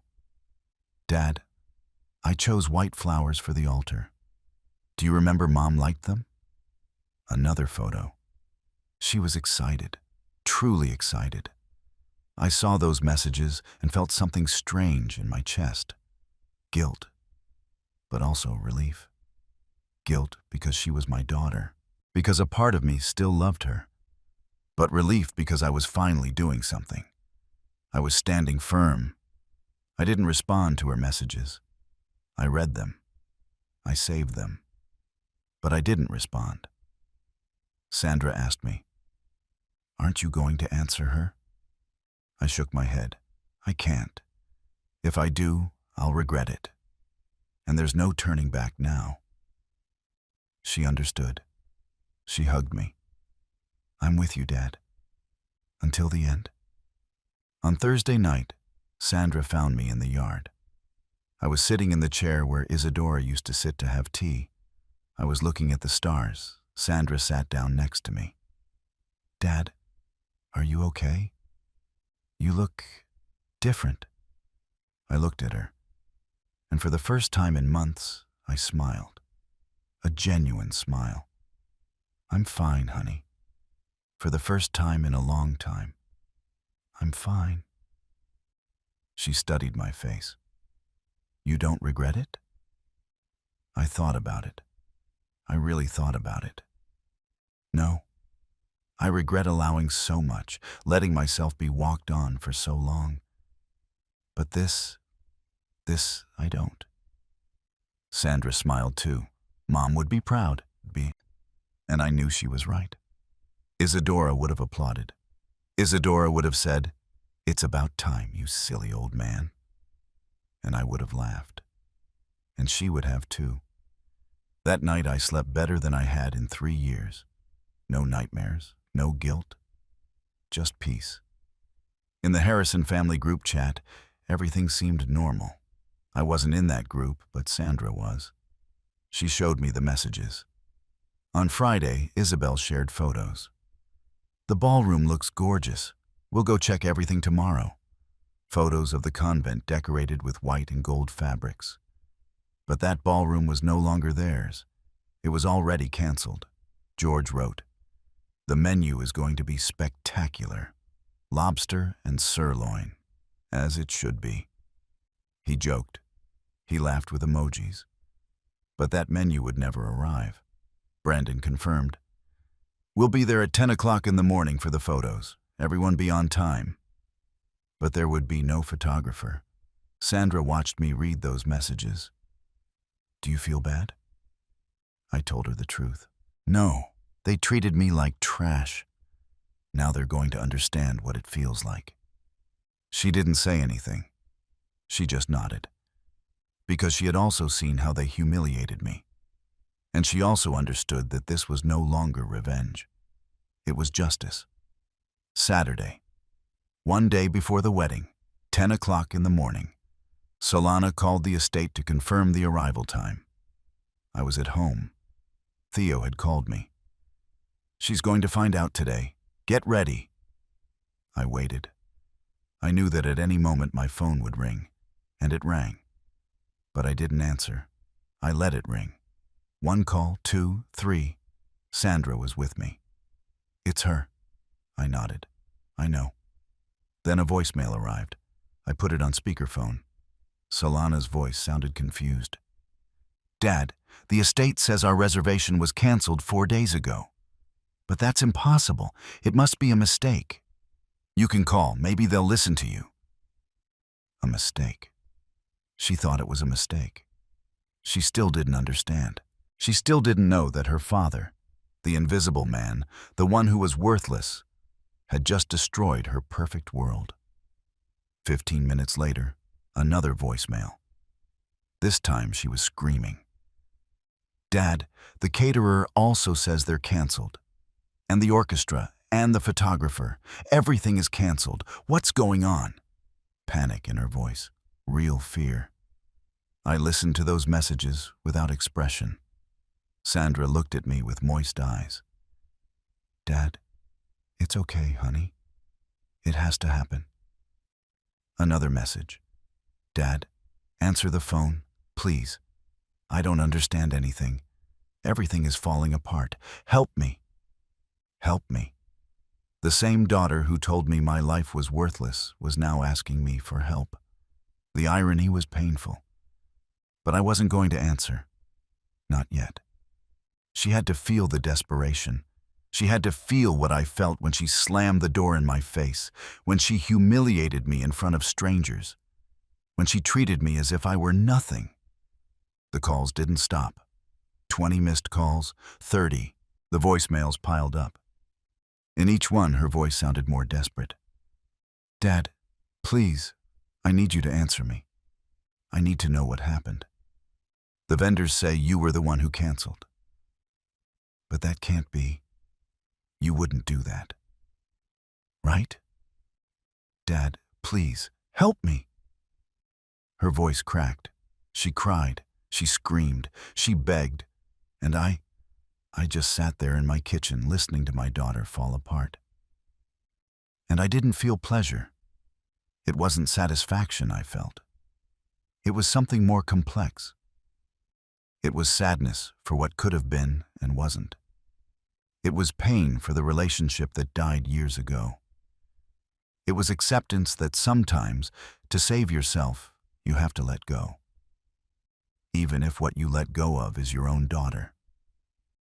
At 3 o'clock in the afternoon, Brandon called her. Sandra told me later because Solana sent her a message. Brandon was furious. "Solana, my family is asking me what the heck happened. My mother is hysterical. My mom is hysterical. There's no wedding. There's nothing." "What did you do?" Solana screamed. "I didn't do anything. It was my father. He canceled everything." "Your father? Why would he do that?" Solana didn't answer. Because I knew why. Because deep down, very deep down, she knew she deserved it. She knew she had crossed a line, that she had been cruel, that she had forgotten that her father was human, that he had feelings, that he could break, and that finally, he had broken. Brandon hung up, and according to Sandra, Solana threw herself on the floor of her apartment and cried for hours. But I didn't know that then. And if I had known, it wouldn't have changed anything. The Harrison group chat exploded. George wrote, "This is unacceptable. Who is responsible for this disaster?" Isabel replied. "I just called the estate. They said Ethan Beardsley canceled everything days ago. He's the contractor. He signed the cancellations." Digital silence. Then George. "Why would he do such a thing?" Brandon. "Solana says they had differences." Isabel. "Differences? Differences? The wedding is tomorrow." Brandon's cousins started asking. His aunts and uncles too. The group was chaos. Insults, accusations, confusion. And in the midst of everything, no one wondered. What did we do to that man to make him do this? No one questioned. Did we treat him well? Did we respect him? No one. Because to them, I was still the poor construction worker who should be grateful to pay for their party. The one who had no right to dignity. Solana called every vendor, desperate. "Please, I need you to reconsider. I'll pay double, triple, whatever." The estate. "We are sorry, miss. Your date has already been booked for another wedding." They paid in cash. The caterer. "Impossible. We already have another event." The orchestra. "Our musicians accepted another commitment." The photographer. My schedule is full. The flowers. We no longer have staff available. The cars. Reserved for another client. The honeymoon. The tickets were canceled, and the dates are no longer available. One after another, they closed the door on her. As she closed the door on me, as she shut me out of her life. Now she was shut out of her own wedding. And no one would open it. No one could. Because I had locked all the doors. And the key, I had it. And then Sunday came. The day of the wedding that would never be. I woke up early. I showered. I put on my best suit. The gray one I had bought for the occasion. Black tie, shiny shoes. I combed my hair carefully. I shaved. I looked in the mirror, and I saw a different man. A man who respected himself. Sandra came down dressed too. "Shall we go?" "Let's go." Theo was waiting for us outside with his car. Benjamin and Audrey arrived in another. We all went together. Towards the Pinecrest Manor estate. Not because there was a wedding, but because I had something to say. And this time, they were going to listen to me. We arrived at the estate at 11 o'clock in the morning. The gates were closed. There was a sign. Private. Closed due to cancellation. But there were people outside. Confused guests. Some with gifts in their hands, others on their phones. Women in elegant dresses, men in suits. Everyone wondering what was going on. And in the middle of all that chaos, I saw Solana. She was standing next to the closed gate. She was wearing her wedding gown. The same one she had modeled when she told me my life was worthless. The white dress with lace, the long train, the veil. All perfect. Except that there was no wedding. Her makeup was smeared, black mascara running down her cheeks. She was crying, she was yelling into the phone.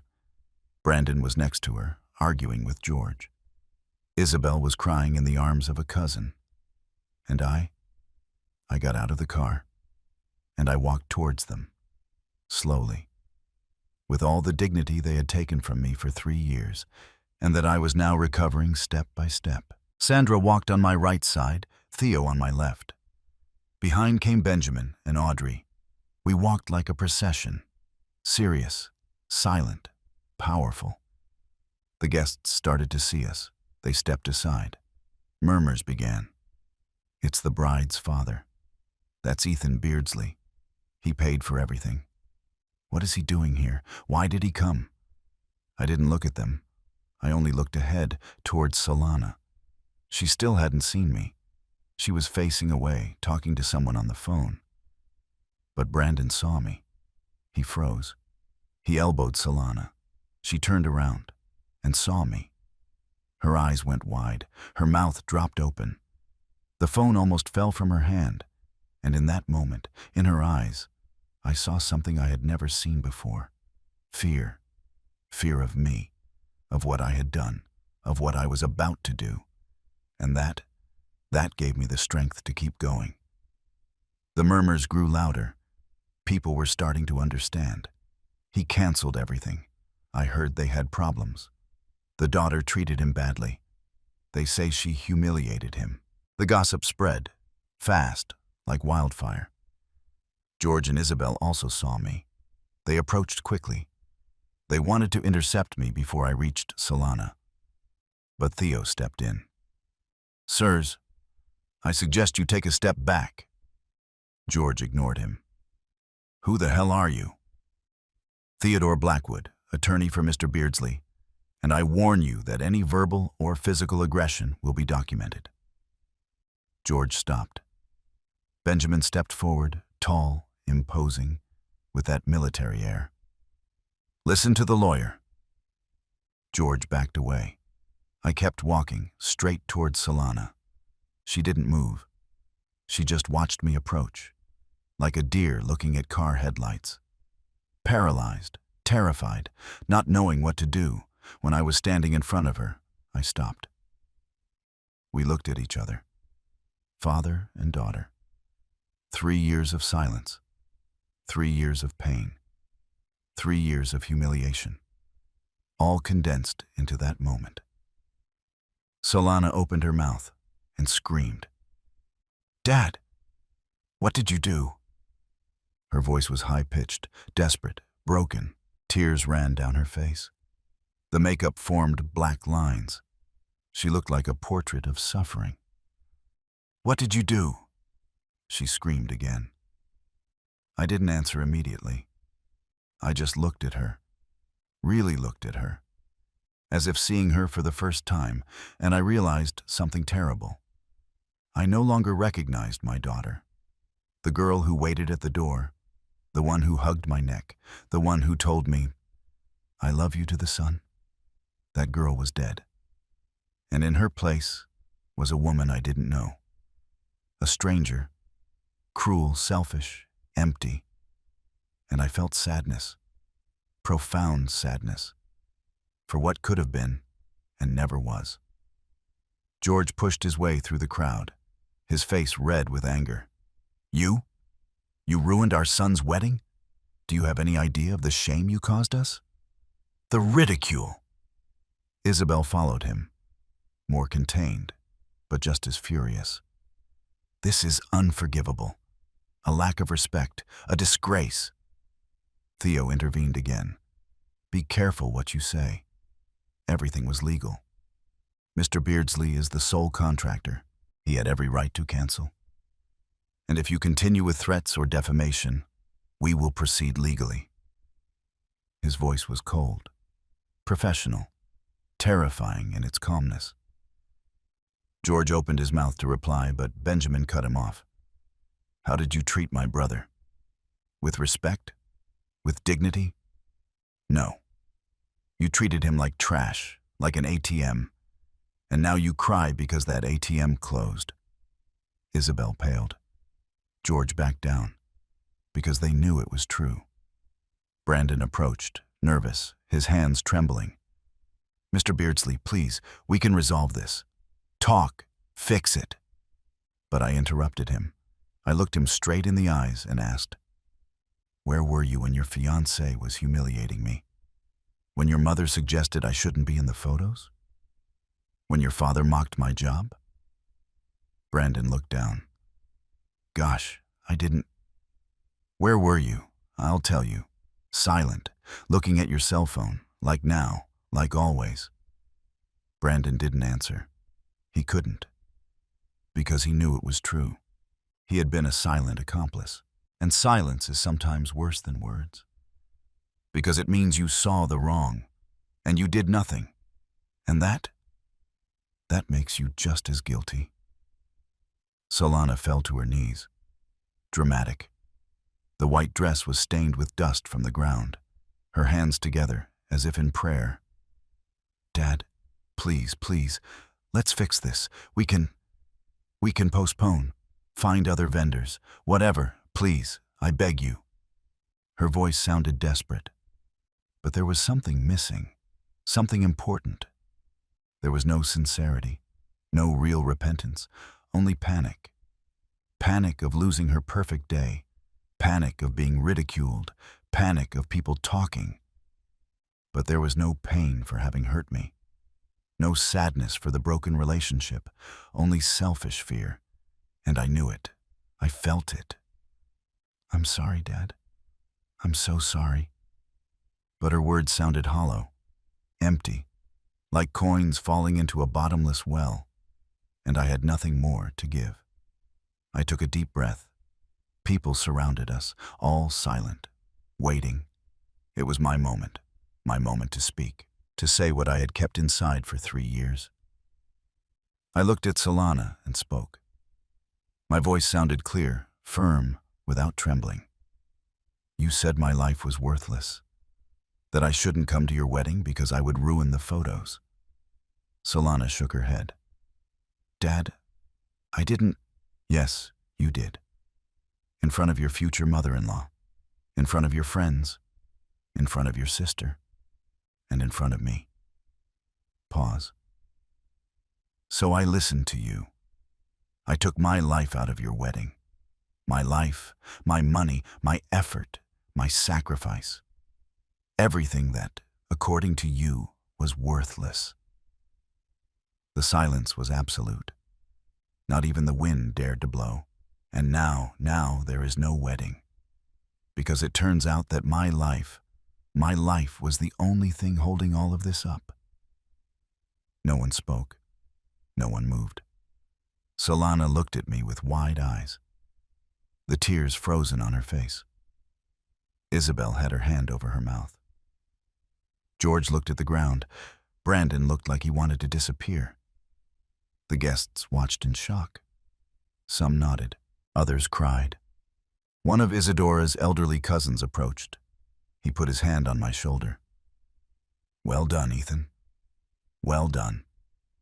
And he left. Others followed him. Some hugged me as they passed. "I'm sorry for what they did to you. You're right. You are a man of honor." One by one, the guests left, leaving Solana there, on her knees, in her perfect dress, on her perfect day, which was no longer perfect, which no longer existed. And I did not feel pleasure. I didn't feel satisfied revenge. I only felt emptiness. The emptiness of knowing that I had lost my daughter a long time ago, and that this was only the official funeral. Sandra approached. She was crying, but not from sadness. She was crying from pride. She took my arm. "You did the right thing, Dad."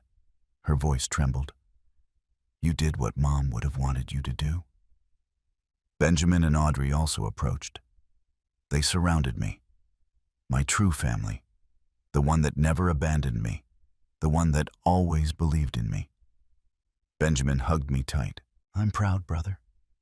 Audrey kissed my cheek. Mom and Dad would be proud too. And in that moment, surrounded by my brother, my sister, and my loyal daughter, I felt something I hadn't felt in years. Belonging. True love. Unconditional. Not bought. Just love. The love I should have felt from Solana, but never felt again after Isadora died.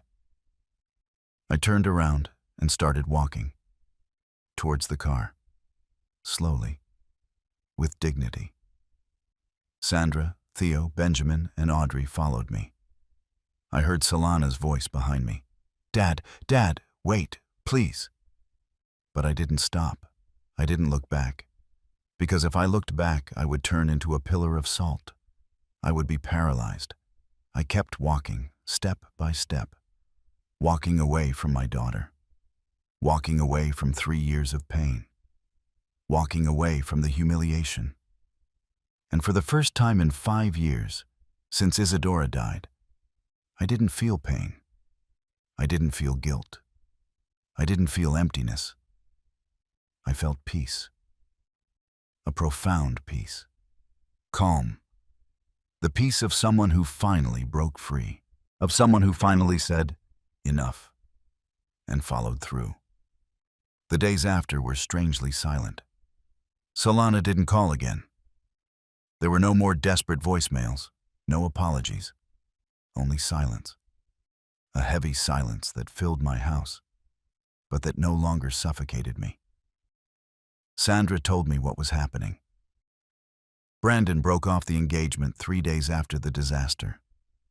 He told Solana that his family couldn't be associated with someone so problematic. The Harrisons blamed her for everything. Isabel told her it was her responsibility to control her father. George threatened to sue her for what they had spent. Friends started distancing themselves. Photos of the wedding dress, stained with dust, circulated on social media. The gossip spread through Miami. The bride without a wedding. The daughter who humiliated her father so much that he took everything away from her. Solana was left alone, completely alone. And I did not feel satisfaction.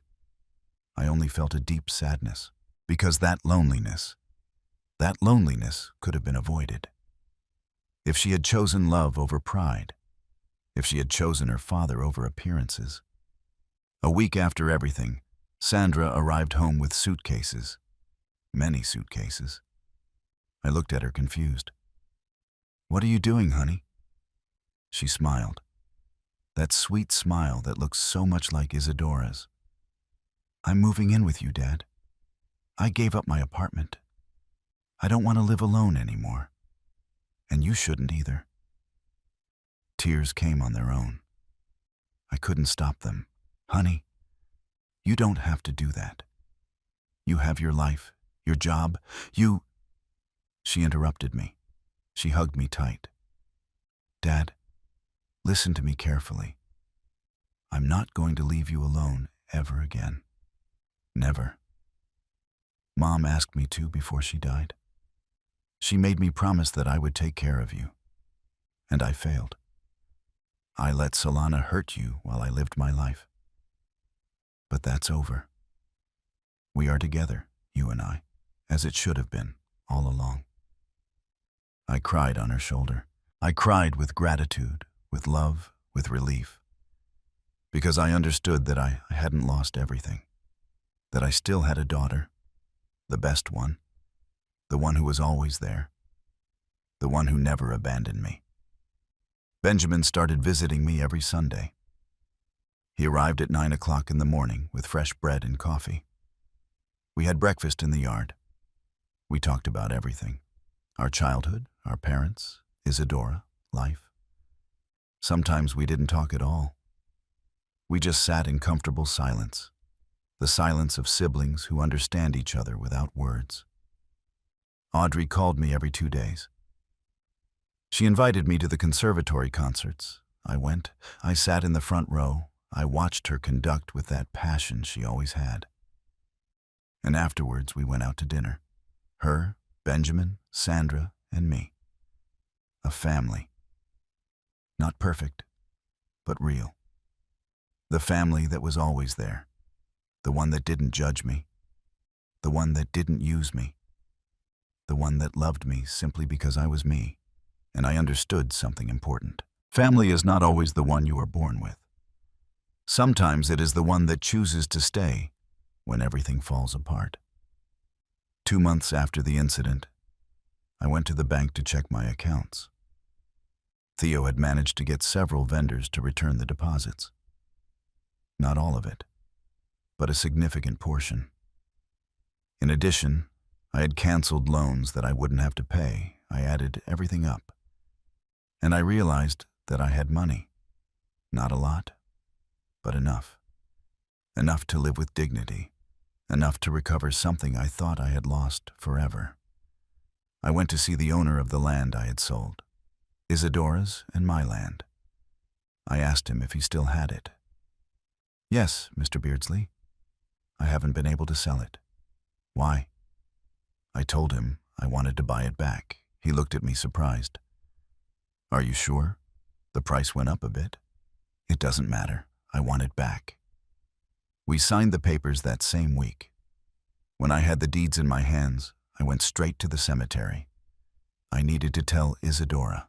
I needed her to know that I had recovered our dream. The cemetery was quiet. It was a Tuesday afternoon. There were few people. I walked to Isadora's grave. I hadn't been in months. I was afraid to face her, afraid she would judge me for what I did. But when I arrived, when I saw her name engraved on the stone, I felt peace. I knelt down. I cleaned the dry leaves. I put fresh flowers, red carnations, the ones she sold when we met, and I spoke to her. "Hello, love. I'm sorry for not coming sooner. I was lost, but not anymore. I found the way." I told her everything. The wedding, the humiliations, the cancellation, the confrontation. I did what I had to do, Isadora. I know you would be proud. I know you would tell me, "It's about time, you silly old man." And I would laugh, like always. The wind blew softly. The leaves of the nearby tree moved, and I swear I felt it. I felt her hand on my shoulder. I felt her smile. I felt her approval. I bought the land back, love. Our land. I'm going to build that little house for Sandra and for me. And I swear that every sunset I'm going to tell you about my day. Like before, like always. Theo invited me for coffee at the corner bistro, the same cafe where everything had begun. We sat at the same table. He ordered black coffee, I ordered tea. We toasted with our cups. To recover dignity, Theo said. To dignity, I repeated. Theo looked at me seriously. And, Ethan, I want you to understand something. You didn't just recover money. You recovered something much more valuable. You recovered your dignity, your self-esteem, your value as a person. I nodded. I know. And how does it feel? I thought about the question. I really thought about it. It feels light, as if I had carried stones on my back for 3 years, and I finally let them go. I can breathe. Theo smiled. Good, because that's what you should have always felt. You are not less for being a construction worker. You are not less valuable for not having money. Your value is here. He pointed to my chest. In your heart, in your integrity, in your capacity to love. No one can take that away from you, unless you let them. He was right, and for the first time in years, I believed it. In Charleston, the story became a legend. The father who canceled his daughter's wedding. People talked. At the market, at the bakery, in church. Some criticized me. It was too harsh. She was his only daughter. Others defended me. She brought it on herself. She treated her father badly. There were heated debates, articles on local blogs, even an opinion column in the Carolina newspaper. How far does paternal duty extend? Some neighbors stopped greeting me. Others stopped me on the street to hug me. Well done, Mr. Beardsley. You did the right thing. But I didn't care anymore. I no longer needed the approval of strangers. I no longer needed everyone to understand me. I only needed to be at peace with myself. And I was. Completely. 3 months after the incident, I received a letter. It came in the mail. A white envelope. Handwritten script on the front. I recognized the handwriting immediately. It was from Solana. My heart raced. I opened it with trembling hands. Inside, 3 handwritten pages. It began. Dad, I don't know if you're going to read this. I don't know if you want to hear from me. But I need to write it. I need to tell you that I'm sorry.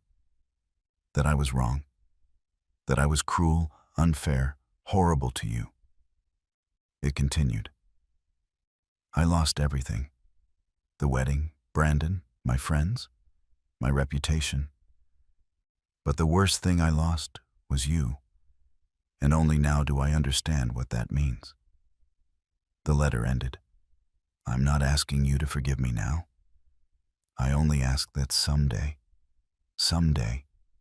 you give me the chance to prove to you that I can be better, that I can be the daughter you deserved. I love you.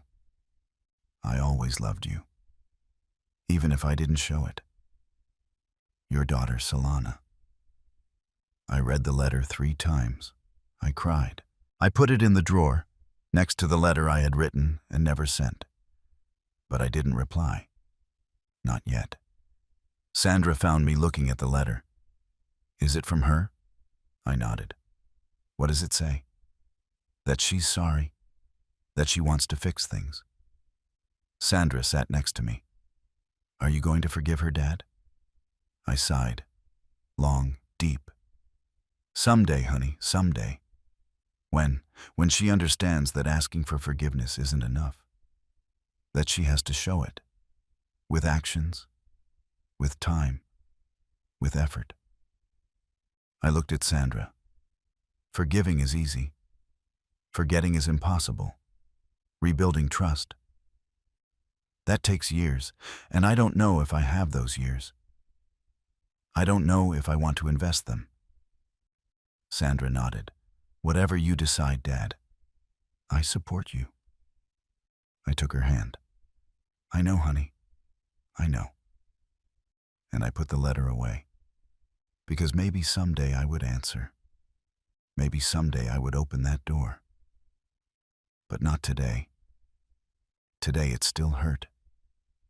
And it was okay that it hurt.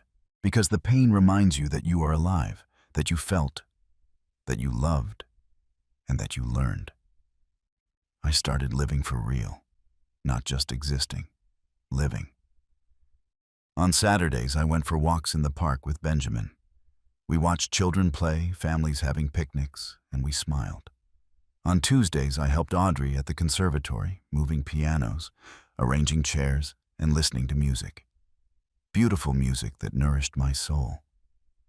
On Sundays, I cooked with Sandra. Isadora's recipes, mac and cheese, turkey and dressing, lamb stew. And while we cooked, we laughed. We told stories. We remembered. At night, Sandra and I watched old movies. We ate popcorn. We fell asleep on the sofa, and I would wake up with a blanket over me, placed there by Sandra, with love. I started sleeping well again. No nightmares, no guilt. I started eating with an appetite. I started laughing for real again. And one afternoon, as I watched the sunset from my window, I felt Isadora. I felt her presence, and I knew she was proud, that she was at peace, and that I was too. And yes, Solana wrote again, several times. She called too. She left messages, she asked to meet. Slowly, very slowly. We began to rebuild. It wasn't easy. There were tears, there were reproaches, there were long silences. But there were also hugs, small, cautious. But hugs, nonetheless. I don't know if someday we will be father and daughter like before. Probably not. Because that before died years ago. But maybe we can be something new. Something more honest, more real, less perfect, more true. That story is not over yet. It is still being written, day by day, word by word. And I'm okay with that, because I learned that not all stories have perfect endings, but all of them have lessons. And mine taught me to value myself, to respect myself, to not allow anyone, not even my own flesh and blood, to make me feel invisible. Let me tell you something important. I didn't cancel that wedding for revenge. I didn't do it to hurt her. I did it because I needed to recover something I had lost a long time ago. My value as a person, as a father, as a man. For 3 years, I allowed myself to be treated as if I didn't exist, as if my life, my job, my sacrifices were worthless. And I started to believe it. I started seeing myself as they saw me, invisible, insignificant, only useful when it was time to pay. But that day, when I signed those cancellations, I recovered something. I recovered the certainty that I am valuable, that my life does have meaning, that I deserve respect, not for what I can give, not for what I can pay, but simply for being who I am.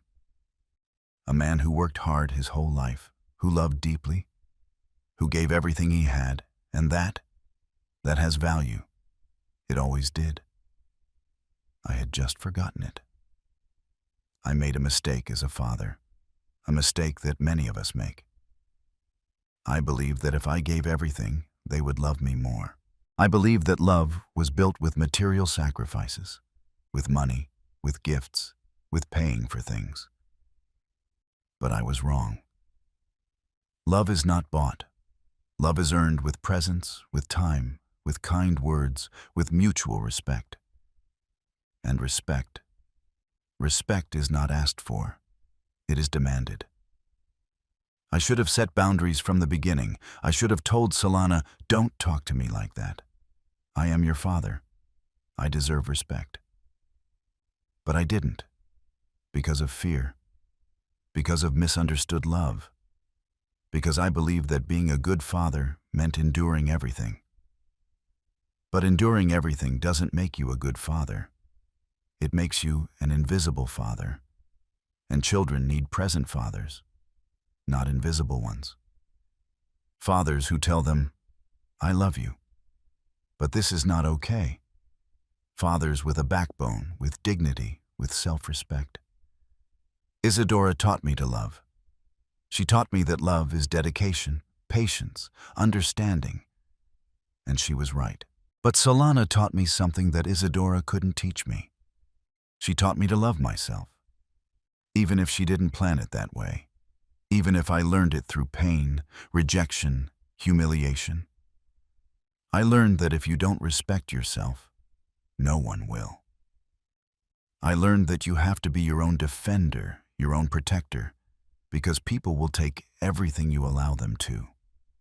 And if you let them walk all over you, they will walk all over you, not out of malice, but because you taught them that they could do it.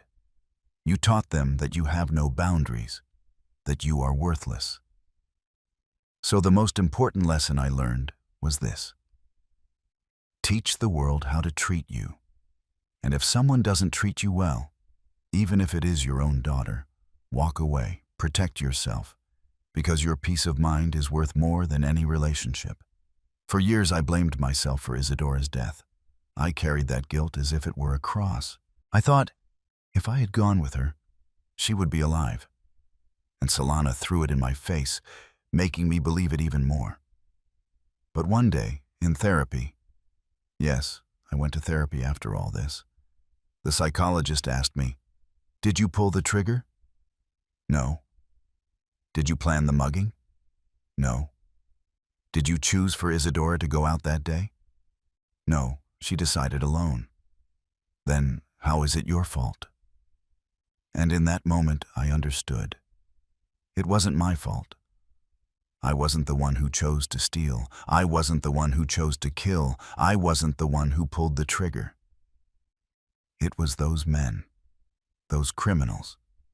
They killed Isadora, not me. And it was time to let go of that burden, to forgive myself, to understand that I can't control everything, that I can't protect everyone all the time, that I am human, and that humans are not responsible for the lives of others. Will I forgive Solana? Yes. I already have, actually, because forgiveness is not for her. It is for me. It is for my peace of mind. So I don't live with resentment, corroding myself inside. Forgiving doesn't mean that what she did is okay. It doesn't mean I'm going to forget. It doesn't mean our relationship will go back to how it was.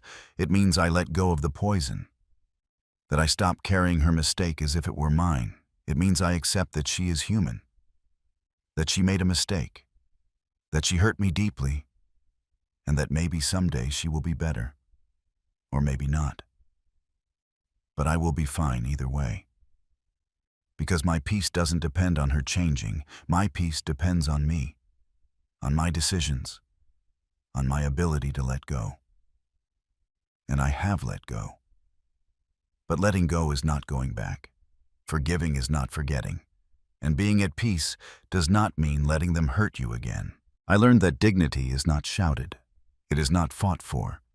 It is not claimed with pretty words. Dignity is walked. It is upheld in every decision, in every boundary you set, in every time you say no, not this.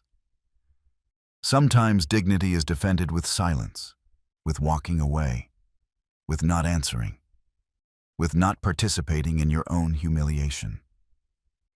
And that's what I did. I defended myself with silence, with action, with decision. I didn't insult, I didn't yell, I didn't make a scene, I just canceled. I just said, my life has value, and if you don't see it, I do. And that was enough. Because dignity doesn't need witnesses, it doesn't need applause, It just needs you to be able to look yourself in the eyes in the mirror and say, I did the right thing. I respected myself. And that is everything. If you are a child and you are listening to this, I want to tell you something. Honor your parents. Not because they are perfect. They are not. No one is. Honor your parents because they gave you life, because they worked for you, because they sacrificed in ways that maybe you will never understand until you are a parent yourself. You don't have to agree with everything they do. You don't have to be their friend. But you do have to respect them. Treat them with dignity. Thank them. Not with money, with words, with time. With a call that asks, how are you? Because one day they won't be there. And you'll want to tell them everything you didn't say. You'll want to hug them one more time, and you won't be able to. So do it now. While you can. While they are here, don't wait until it's too late. And if you are a parent, and you are listening to this, I want to tell you something even more important. Don't let them make you invisible. Your life is valuable, always valuable. It doesn't matter if you are rich or poor. It doesn't matter if you work with your hands or with your mind. It doesn't matter if your clothes are old or new. Your life has value, and you have to believe it first, because if you don't value yourself, no one else will. Set boundaries. Say no. Defend yourself. Even if the one who hurts you is your own child, because true love is not enduring everything. True love is teaching with boundaries. It is saying, I love you, but I will not allow you to treat me like this. And if you walk away, if you put distance, you are not a bad father. You are a father who respects himself. And that is the best example you can give. Today, I live peacefully, very peacefully. I sleep well, 8 full hours, no nightmares, no waking up at 3 o'clock in the morning with guilt. I eat well. Sandra cooks deliciously. We have recovered Isadora's recipes, and every bite tastes of love, of family, of home. I go for walks every afternoon, in the park, through the streets of Charleston, and when I watch the sunset from my window with a cup of tea in my hands, I feel Isadora.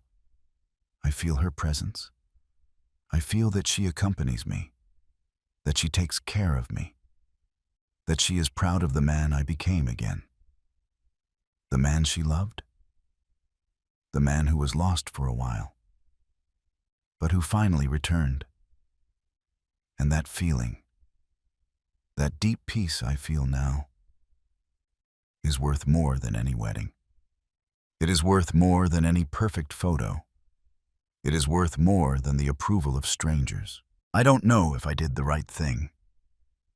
There are days when I wonder if I was too harsh, if I should have forgiven sooner, if I should have endured more. But then I remember how they made me feel. I remember the humiliations, the disdain, the invisibility. And then I know that yes, that I did what I had to do. It wasn't revenge. It was justice. It was self-defense. It was loving myself enough to say, enough. And with that I am satisfied. With knowing that I recovered my dignity. With knowing that I became myself again. With knowing that Isadora would be proud. With knowing that when I look in the mirror, I don't see a broken man. I see a man who stood up, who defended himself, who chose peace over guilt, and that is enough. And you who are listening to me until the end, did someone ever make you feel worthless? Did someone ever make you invisible? Humiliate you? Use you? What did you do? Did you stay silent? Did you endure it? Or did you recover your voice? Tell me in the comments, because your story also matters. Your pain is also valid. And if this story touched your heart, if it made you cry, if it made you think, if it made you feel that you are not alone, like it, subscribe, share. Because here on this channel, there is always a story that can make someone feel less alone. A story that reminds someone that their life is indeed valuable, that they deserve respect, that they deserve love, and that it is never, never too late to recover dignity. Thank you for listening to me. Thank you for being here. And remember, your life is valuable, always. I'll see you in the next story.